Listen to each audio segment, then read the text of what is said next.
Sheta Talk means all times outreach and training charge.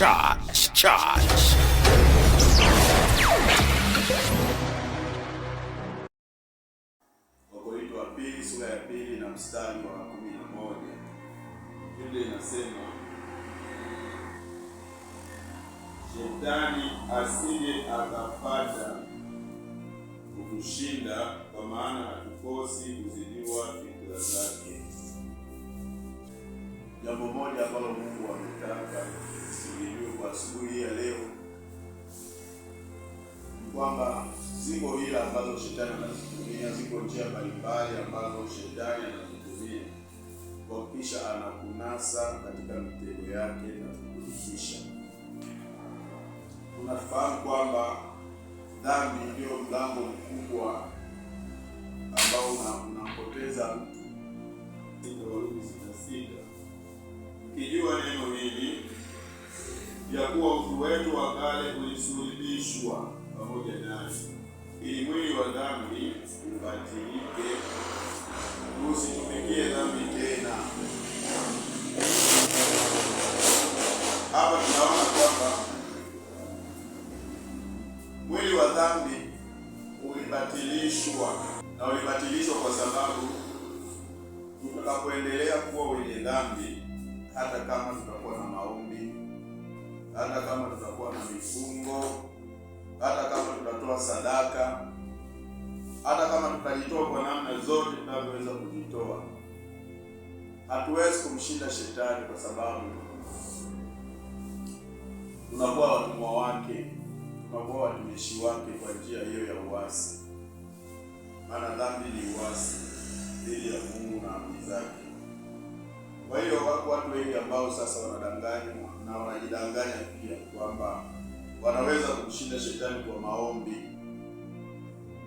kwamba wanaweza kumshinda Shetani kwa kutoa zaka na sadaka, kwa kufunga. Lakini hapa tunaona kwamba ukiisha kutenda dhambi, mshahara wako unakuja katika mstari wa 23. Mshahara wako ni mauti. Mauti ndio mshahara wa dhambi. Kwa hiyo kama mshahara wa dhambi ni mauti, yeyote ambaye anatenda dhambi hawezi kupokea uzima hata kama anaomba. Hawezi kupokea uzima hata kama anafunga.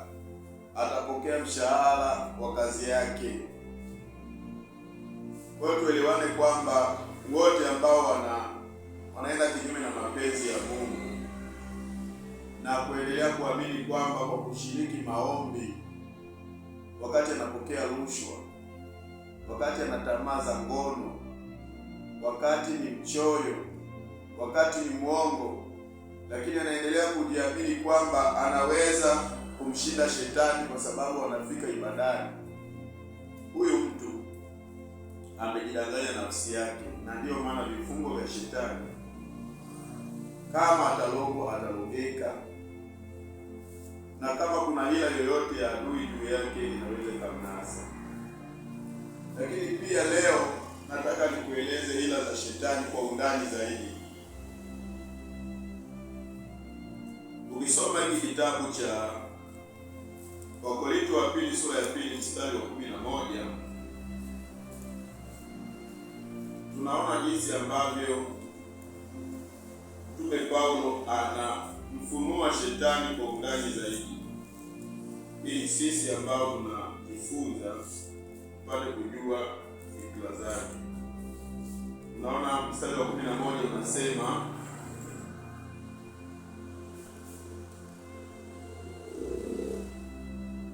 Shetani asije akapata kutushinda, kwa maana hatukosi kuzijua fikra zake. Kuanzia mstari ule wa 5, Mtume Paulo anaeleza habari ya msamaha, kwamba usiache kuwasamehe watu, na pale tutakapowasamehe watu na Mungu atawasamehe. Na akasema kwamba hizo ni mbinu za Shetani, ni fikra za Shetani, watu wasisameheane ili apate kuwanasa. Sasa mstari ule wa 11 ndio anamalizia kwa kusema kwamba hatukosi kuzijua fikra za Shetani. Kumbe fikra za Shetani ni pamoja na kumnasa mtu kupitia kutokuwa na msamaha. Vyakula, vinywaji vinavyotengenezwa na viwanda mbalimbali vingi vinakuwa si salama. Nguo tunazonunua, mafuta, mpaka maeleni tunayonunua na kuvaa, cheni tunazonunua na kuvaa, kwa ujumla mapambo mbalimbali mengi yana nguvu za kuzimu, yana nguvu za giza. Mfano wa cheni nyingi ni vioo vya kichawi. Vioo vya kichawi huwa mara nyingi ni cheni. Mtu anapovaa cheni ambayo imetengenezwa kwa hila za shetani, kama tulivyosoma katika kitabu cha Wakorintho wa pili, asipaswi kuzidiwa fikra zake au hila zake. Mtu anaponunua cheni hii akaivaa, maana yake ni kwamba amevaa kioo cha kichawi, amevaa kioo cha kichawi. Ana uwezo wa kuonekana popote alipo kupitia cheni ambayo anaivaa. Na cheni nyingi ambazo zinauzwa madukani, nyingi zina kodi namba za kuzimu. Na ndio sababu nakuletea neno hili asubuhi ya leo.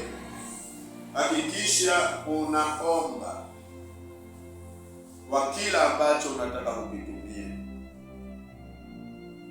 na pale unapoanza kuona unakosa amani ya kutumia, hata baada ya kukiombea, unashauriwa kukiacha.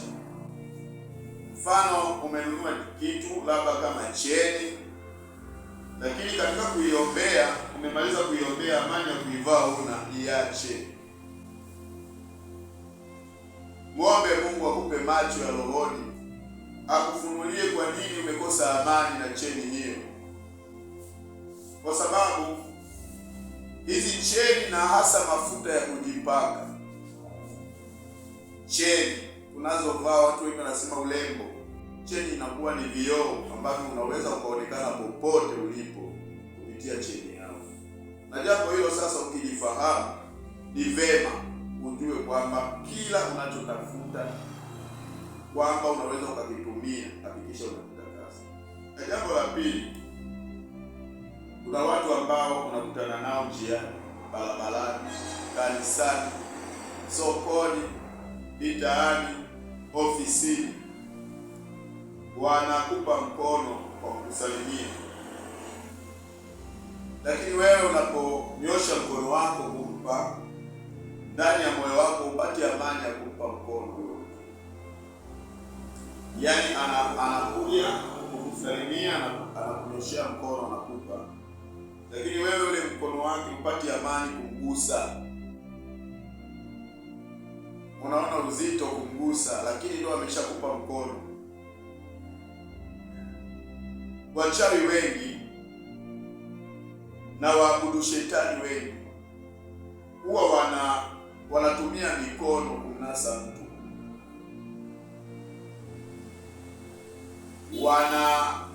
Wanafanya maagano, wanajipaka mafuta ya mivuto, wanapaka vitu mbalimbali kwa ajili ya kuhakikisha wananasa nyota ya mtu.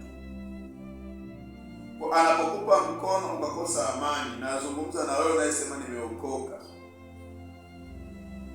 usiache kumpa mkono. Moyoni mwako hakikisha unasema neno hili: kwa damu ya Yesu. Unapompa mkono kumsalimia mtu ambaye wewe unahisi ni mbaya, au unahisi anakutakia mabaya, au hujapata amani kumpa mkono, unapompa mkono wako hakikisha unatamka maneno hayo: kwa damu ya Yesu. Utakapotamka kwa damu ya Yesu, kama amekuja kwa lengo la kukupima nguvu au kujua aina ya nyota yako au kukudhuru, hawezi kukudhuru, kwa sababu unaposema damu ya Yesu, kinachotokea katika ulimwengu wa roho Ni sawa sana mtu aliyevaa barakoa hawezi kukudhuru wala hawezi kufanya kile ambacho alikuwa amekusudia au amekinuia moyoni mwake, kwa sababu unapotamka damu ya Yesu ni ulinzi kamili kwa mtu ambaye ameokoka. Nitakusomea maandiko kidogo na nafikiri unayafahamu sana. Biblia inasema tunamshinda shetani kwa neno la ushuhuda na kwa damu ya mwana kondoo. Sasa kule kumshinda shetani kwa neno la ushuhuda na damu ya mwana kondoo katika kitabu cha Ufunuo, sio kwamba ni ile damu ya Yesu kwamba ilipomwagika ndo tukamshinda shetani na tosha, bali tunapoitumia damu ya Yesu inafanyika kuwa silaha ya kumshinda shetani. Tunapotoa neno la ushuhuda kwa ajili ya kumuinua Mungu katika maisha yetu, lile neno la ushuhuda linafanyika kuwa silaha ya kumwangamiza shetani. Kwa hiyo ndipo katika neno la ushuhuda na damu ya mwana kondoo, tamka neno kwa damu ya Yesu, ukiwa na imani kwamba inajilinda ndani ya damu ya Yesu. Ikiwa mkono huo anaokupa una hila za shetani, hatukosi kuzijua fikra za shetani. Maana yake ni kwamba ataondoka pale, yale aliyonuia hayatakupata, na hata huko anapokwenda, kama ataweka kwenye vioo vyake na vitendea kazi vyake kuona wewe kukoje, hawezi kupata habari zako pale utakapotamka kwa damu ya Yesu.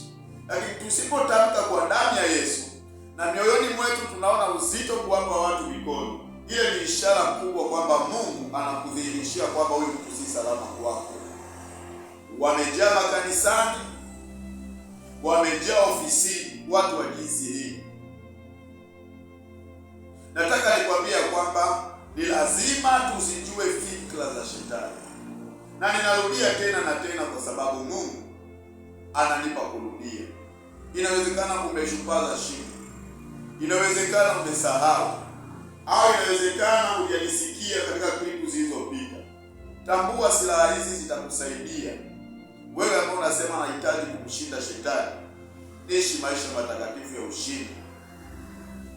Tunaweza tukaishi, tusife kama tunavyosema sitakufa nitaishi, lakini tukaishi nje ya kusudi la Mungu, tukaishi chini ya kiwango Mungu alichotukusudia kiuchumi, kindoa, kimaisha. Wako watu ambao wanaishi lakini katika kuishi kwao hawazai, na wala si mpango wa Mungu wasizai. Kuna watu wanaishi lakini hawana chochote, lakini sio mpango wa Mungu wakose kazi. Kuna watu wanaishi wanaishi katika hali ya vifungo, lakini wanaishi. Kwa kuishi peke yake haitoshi, lakini lazima tuishi tukiwa na baraka ambazo Mungu ametupa. Na moja ya silaha ya kuishi na baraka zote ambazo Mungu ametupa, usipuuze maombi. Kila unachofanya, kila unapoamka, hakikisha unamuomba Mungu kabla ya kwenda sehemu yoyote unayokwenda. Jambo la pili, kila unachonunua kwa ajili ya matumizi, hakikisha unakitakasa kwa damu ya Yesu.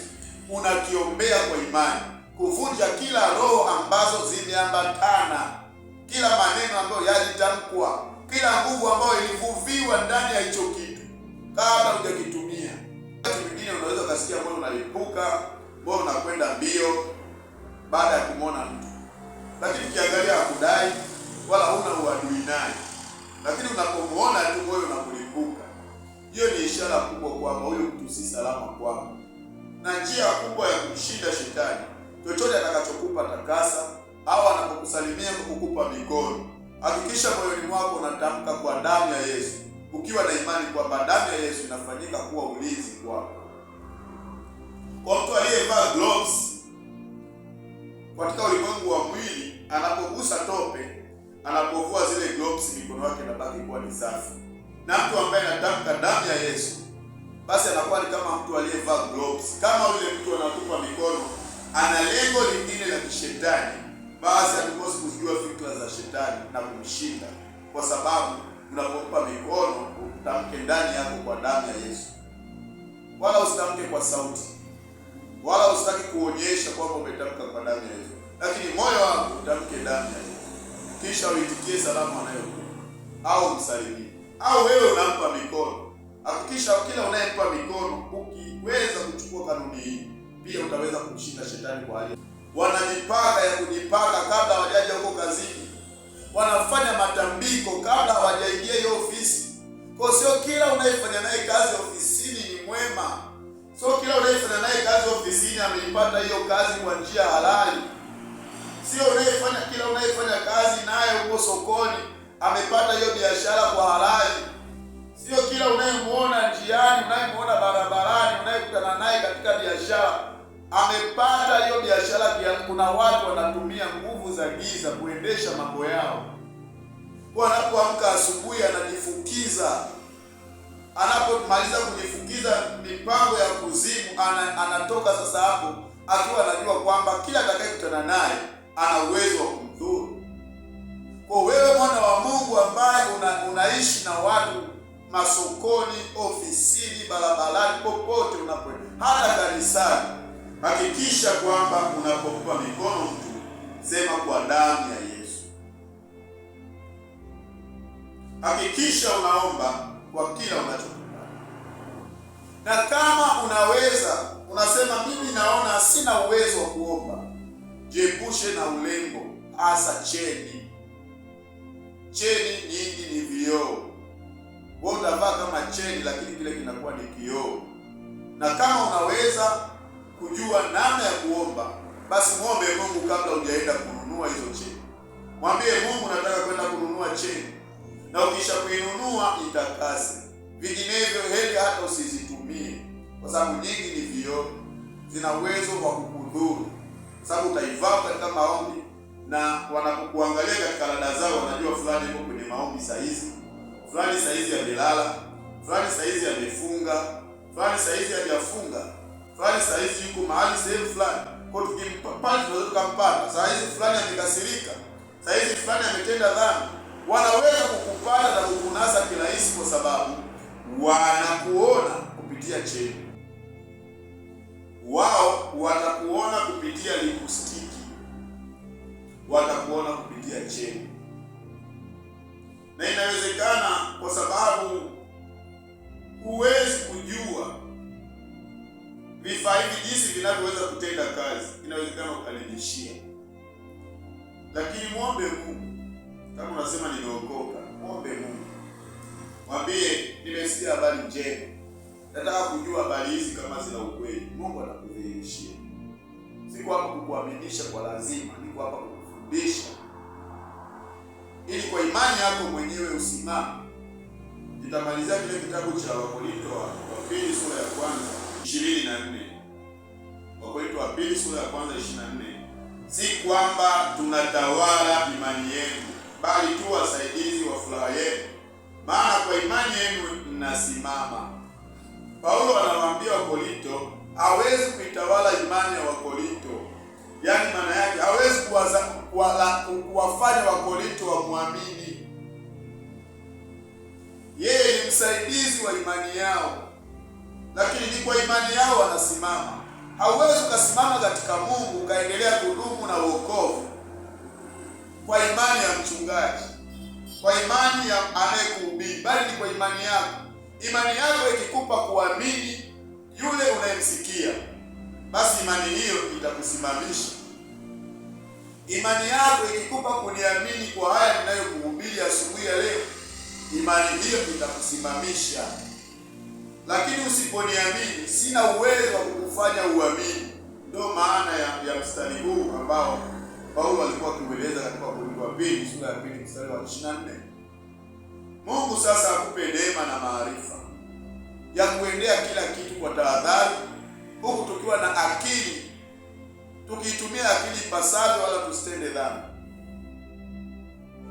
Na kwa kufanya yote ambayo nimekuelekeza, basi utakuwa salama. Na siku nyingine tena nitakuja tena na mengine, kwa sababu Bwana anaendelea kufundisha kondoo zake. Kama hujasubscribe, subscribe ili unifuatilie kwa urahisi. gonga alama ya kengele ili wa kwanza kupata taarifa zangu au taarifa zetu katika kanisa hili, ibada zetu. Kama unataka kushiriki kwa njia ya mtandao, tunakuwa live mara nyingi tu, hasa kipindi cha neno. Basi Mungu akubariki. Share ujumbe huu kwa wale ambao unahisi utawasaidia ili uweze kuhubiri pamoja na mimi. Baba, ninakushukuru kwa sababu unaishi. Asante kwa sababu pamoja na mazingira kuwa magumu, haukuacha Bwana kusema na watu wako. Basi ninakusihi yule atakayepokea umpe ulinzi na amani katika jina la Yesu. Ninawaombea Bwana walioko makazini, wanaotembea masokoni, wanaokwenda kila mahali Bwana kwa ajili ya shughuli mbalimbali. Baba, ukawalinde na kuwatunza katika jina la Yesu. Wale wanaoingia masokoni Bwana, kuna malango ya kuzimu humo, kuna majini humo. Naomba neema yako Bwana ikiwahifadhi, na haya ambayo nimewashirikisha Mungu atakapoyafanya, basi mkono wako uende nao katika jina la Yesu. Asante kwa sababu uso wako utaenda nao. Amen. Mungu